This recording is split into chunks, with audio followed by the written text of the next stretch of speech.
Jeet media network ಎಂದೆಂದಿಗೂ ನಿಮ್ಮೊಂದಿಗೆ.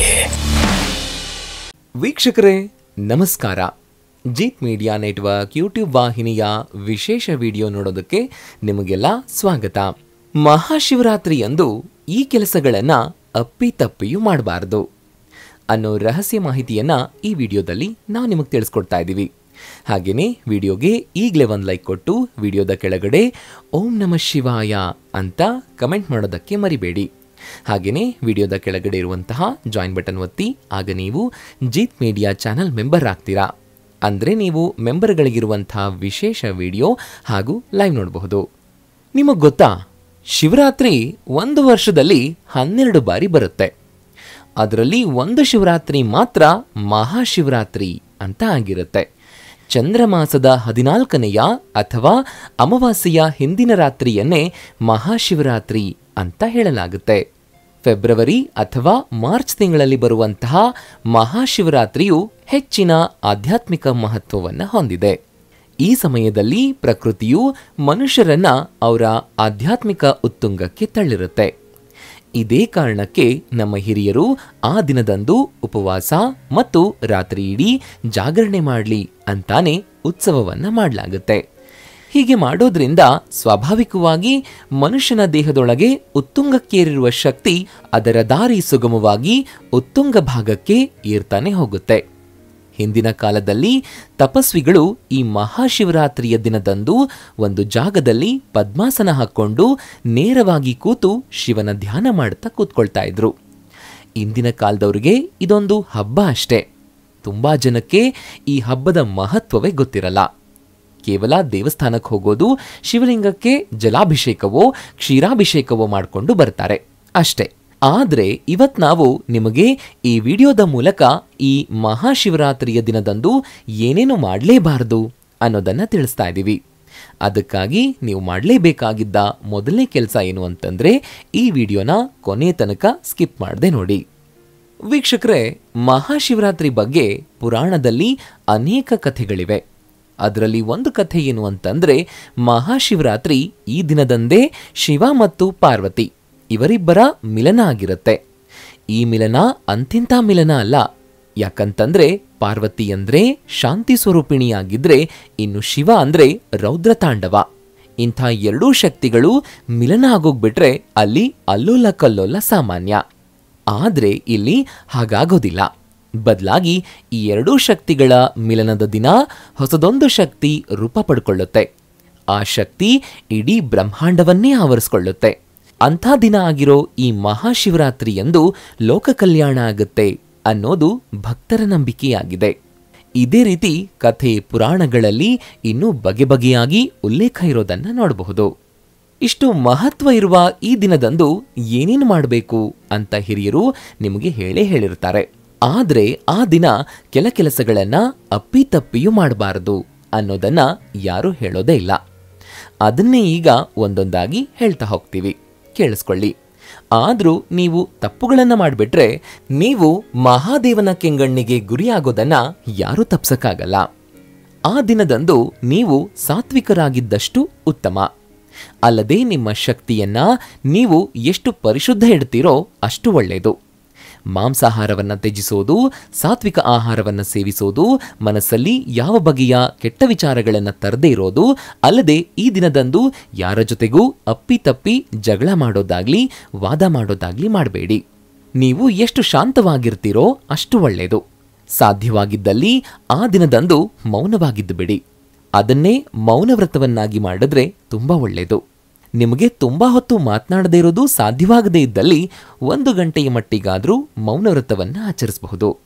ಮಹಾಶಿವರಾತ್ರಿಯ ದಿನದಂದು ನೀವು ದೇವಸ್ಥಾನಕ್ಕೆ ಹೋಗಿ ಬರುವಾಗ ಬಡವರು, ಹಸಿದವರು, ಅಸಹಾಯಕರನ್ನ ನಿರ್ಲಕ್ಷ್ಯ ಮಾಡಬೇಡಿ. ನಿಮ್ಮ ಕೈಯಿಂದ ಸಾಧ್ಯವಾದಷ್ಟು ಹಣವೋ ಇಲ್ಲ ಊಟವನ್ನ ದಾನ ಮಾಡಿ. ಹಾಗೇನೇ ಪ್ರಾಣಿಗಳಿಗೆ ಏನನ್ನಾದರೂ ತಿನ್ನೋದಕ್ಕೆ ಕೊಡಿ. ಇದರಿಂದ ಮಹಾದೇವನು ಪ್ರಸನ್ನನಾಗಿ ನಿಮ್ಮನ್ನ ಆಶೀರ್ವದಿಸ್ತಾನೆ. ಹಾಗೇನೇ ನಂದಿ ಇಲ್ಲವೇ ಹಸು, ಗೋವುಗಳಿಗೆ ಯಾವುದೇ ಕಾರಣಕ್ಕೂ ಹೊಡಿಬೇಡಿ ಅಥವಾ ಗಾಯ ಮಾಡಬೇಡಿ. ಇದರಿಂದ ಶಿವನ ಕೋಪಕ್ಕೆ ಗುರಿಯಾಗಬೇಕಾಗುತ್ತೆ. ಮಹಾಶಿವರಾತ್ರಿಯ ದಿನದಂದು ಸಾಮಾನ್ಯವಾಗಿ ಶಿವಲಿಂಗಕ್ಕೆ ನೀರನ್ನು ಅರ್ಪಿಸ್ತಾರೆ. ನೀವು ಹಾಗೆ ಮಾಡುವಾಗ ಕೈಗೆ ಸಿಕ್ಕ ಪಾತ್ರೆಯನ್ನ ತಗೊಂಡು ನೀರನ್ನ ಅರ್ಪಿಸಬೇಡಿ. ತಾಮ್ರದ ತಂಬಿಗೆಯನ್ನ ತಗೊಂಡೇ ನೀರನ್ನ ಅರ್ಪಿಸಿ. ಬೇರೆ ಇನ್ಯಾವ ಲೋಹದ ಪಾತ್ರೆಯನ್ನ ಬಳಸಬೇಡಿ. ಇದನ್ನ ಶಿವರಾತ್ರಿಯ ದಿನದಂದು ಮಾತ್ರ ಅಲ್ಲ, ಇನ್ಯಾವ ದಿನದಲ್ಲಾದರೂ ಶಿವನಿಗೆ ನೀರನ್ನ ಅರ್ಪಿಸುವಾಗ ಈ ವಿಷಯವನ್ನ ಮರಿಬೇಡಿ. ಮಹಾಶಿವರಾತ್ರಿಯ ದಿನದಂದು ಶಿವನಾಮವನ್ನ ಪಠಣೆ ಮಾಡಲಾಗುತ್ತೆ. ಅಷ್ಟೋತ್ತರವನ್ನ ಪಠಿಸಲಾಗುತ್ತೆ. ಕೆಲವರು 101 ಬಾರಿ, ಇನ್ನು ಕೆಲವರು 108 ಬಾರಿ ಪಠಿಸ್ತಾರೆ.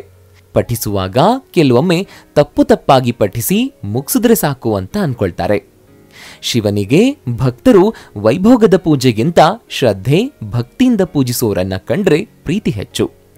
ಆದ್ರಿಂದ ಶಿವನನ್ನ ಸರಳವಾಗಿ ಪೂಜಿಸಿದ್ರೂ ಆತ ಪ್ರಸನ್ನನಾಗ್ಬಿಡ್ತಾನೆ. ಇನ್ನು ನೀವು ತಪ್ಪಾಗಿ ಮಂತ್ರಗಳನ್ನ ಪಠಿಸೋದಕ್ಕಿಂತ ನೀವು ಮನಸ್ಸಿನಿಂದ ಆತನ ಮುಂದೆ ಕೂತ್ಕೊಂಡು 1 ನಿಮಿಷ ಪ್ರಾರ್ಥನೆ ಮಾಡಿದ್ರು ಕೂಡ ಸಾಕು. ಕೇಳಿಸ್ಕೊಂಡ್ರಾ ಈ ದಿನ ಏನೇನ್ ಮಾಡಬಾರ್ದು ಅಂತ? ಹಾಗೇನೆ ಮಹಾಶಿವರಾತ್ರಿ ಪಾಲಿಸುವವರು ಮಾಡಲೇಬೇಕಾದ ಕೆಲಸಗಳೇನು ಅನ್ನೋದನ್ನ ಒಮ್ಮೆ ಸ್ಪಷ್ಟವಾಗಿ ತಿಳ್ಕೊಂಡ್ಬಿಡಿ. ಈ ದಿನ ಶಿವಭಕ್ತರು ಮಾಡಲೇಬೇಕಾದ ಮುಖ್ಯವಾದ ಕೆಲಸ ಏನು ಅಂತಂದ್ರೆ, ಆ ದಿನ ನೆಲದ ಮೇಲೆ ಚಾಪೆಯೊಂದನ್ನ ಹಾಸಿ ಬೆನ್ನ ಹುರಿಯನ್ನ ನೇರವಾಗಿಟ್ಕೊಂಡು ಪದ್ಮಾಸನ ಹಾಕ್ಕೊಂಡು ಕೂತ್ಕೊಳ್ಳಿ. ಆ ನಂತರ ಓಂ ನಮಃ ಶಿವಾಯ ಮಂತ್ರವನ್ನ ಪಠಿಸಿ. ಹೀಗೆ ನೀವು 108 ಬಾರಿ ಪಠಿಸಿ. ಈ ಸಮಯದಲ್ಲಿ ನಿಮ್ಮ ದೇಹದೊಳಗೆ ಶಕ್ತಿಯೊಂದು ಉತ್ಪಾದನೆಯಾಗ್ತಾ ಹೋಗುತ್ತೆ. ಆ ಶಕ್ತಿ ನಿಮ್ಮ ಸುತ್ತಲೂ ಔರಾ ರೀತಿಯಲ್ಲಿ ಆವರಿಸಿಕೊಳ್ಳುತ್ತೆ. ಆ ನಂತರ ಅದೇ ಶಕ್ತಿ ನಿಮಗೆ ಮುಂದಿನ 1 ವರ್ಷದ ತನಕವೂ ನಿಮ್ಮನ್ನ ಶ್ರೀರಕ್ಷೆಯಂತೆ ಕಾಪಾಡ್ತಾ ಹೋಗುತ್ತೆ. ಈ ರೀತಿ ಧ್ಯಾನ ಮಾಡಿದ ನಂತರ ಈ ದಿನ ನೀವು ಏನೇನ್ ಬೇಡ್ಕೊಳ್ತೀರೋ ಶಿವನ ಕೃಪಾ ಕಟಾಕ್ಷೆಯಿಂದ ಅವೆಲ್ಲವೂ ಒಂದೊಂದಾಗಿ ನಿಮ್ಮದಾಗ್ತಾ ಹೋಗುತ್ತೆ. ಈ ದಿನ ನೀವು ಶಿವನನ್ನ ಧ್ಯಾನಿಸ್ತಾ ಕುಳಿತಾಗ ಪ್ರಕೃತಿ ಮತ್ತು ನಿಮ್ಮ ನಡುವೆ ಒಂದು ಸಂಪರ್ಕ ಬೆಳ್ಕೊಳ್ತಾ ಹೋಗಿರುತ್ತೆ. ಆದ್ದರಿಂದ ನೀವು ಶಿವನಾಮ ಸ್ಮರಣೆಗೆ ಕುಳಿತುಕೊಂಡಾಗ ಅಪ್ಪಿತಪ್ಪಿಯೂ ನಕಾರಾತ್ಮಕ ಯೋಚನೆಗಳನ್ನ ಮನಸ್ಸಿನಲ್ಲಿ ತರಬೇಡಿ. ಹಾಗೇನೆ ನಿಮ್ಮ ಶತ್ರುಗಳ ಬಗ್ಗೆಯೂ ಆ ಸಮಯದಲ್ಲಿ ಆಲೋಚನೆ ಮಾಡಬೇಡಿ. ಆ ಸಮಯದಲ್ಲಿ ನೀವು ಮತ್ತು ಶಿವ ಇವರಿಬ್ಬರನ್ನ ಬಿಟ್ರೆ ಮತ್ತೆ ಯಾರೂ ಇರಲೇಬಾರದು. ಇನ್ನೊಂದು ಮುಖ್ಯವಾದ ವಿಚಾರ, ಮಹಾಶಿವರಾತ್ರಿಯ ದಿನದಂದು ಎಲ್ಲರೂ ಶಿವಾಲಯಕ್ಕೆ ಹೋಗ್ತಾರೆ. ಕೆಲವರಿಗೆ ಹೋಗೋದಕ್ಕೆ ಸಾಧ್ಯವಾಗ್ತಾ ಇರೋದಿಲ್ಲ. ಅದು ದೂರ ಇರೋದ್ರಿಂದಲೋ ಅಥವಾ ಅನಾರೋಗ್ಯದ ಕಾರಣಕ್ಕಾಗಿ ಶಿವಲಿಂಗದ ದರ್ಶನ ಪಡೆಯೋದಕ್ಕೆ ಸಾಧ್ಯ ಆಗಿರೋದಿಲ್ಲ. ಹಾಗೇನೆ ಅಭಿಷೇಕವೂ ಕೂಡ ಮಾಡೋದಕ್ಕೆ ಸಾಧ್ಯ ಆಗಿರೋದಿಲ್ಲ. ನಿಮಗೂ ದೇವಸ್ಥಾನಕ್ಕೆ ಹೋಗೋದಕ್ಕೆ ಸಾಧ್ಯವಾಗ್ತಾ ಇಲ್ಲ ಅನ್ನೋ ನೋವಿದ್ರೆ ನಿಮ್ಮ ಮನೆಯ ಬಳಿ ಯಾವುದಾದ್ರೂ ಗಣಪತಿ ದೇವಸ್ಥಾನಕ್ಕೆ ಹೋಗ್ಬನ್ನಿ. ಅಲ್ಲಿ ಮಾಡಿಸಿದ ಪೂಜೆ ಕೂಡ ಶಿವನಿಗೆ ನಿಸ್ಸಂದೇಹವಾಗಿ ತಲುಪುತ್ತೆ.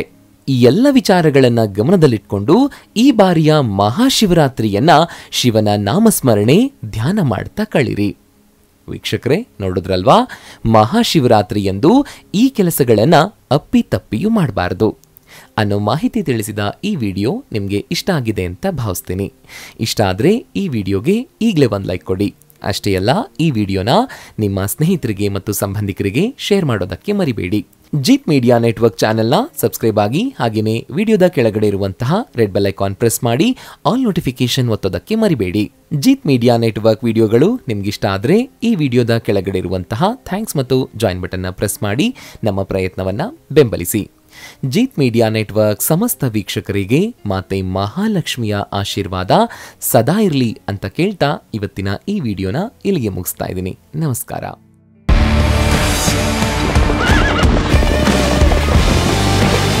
ಜೀತ್ ಮೀಡಿಯಾ ನೆಟ್ವರ್ಕ್ ಎಂದೆಂದಿಗೂ ನಿಮ್ಮೊಂದಿಗೆ.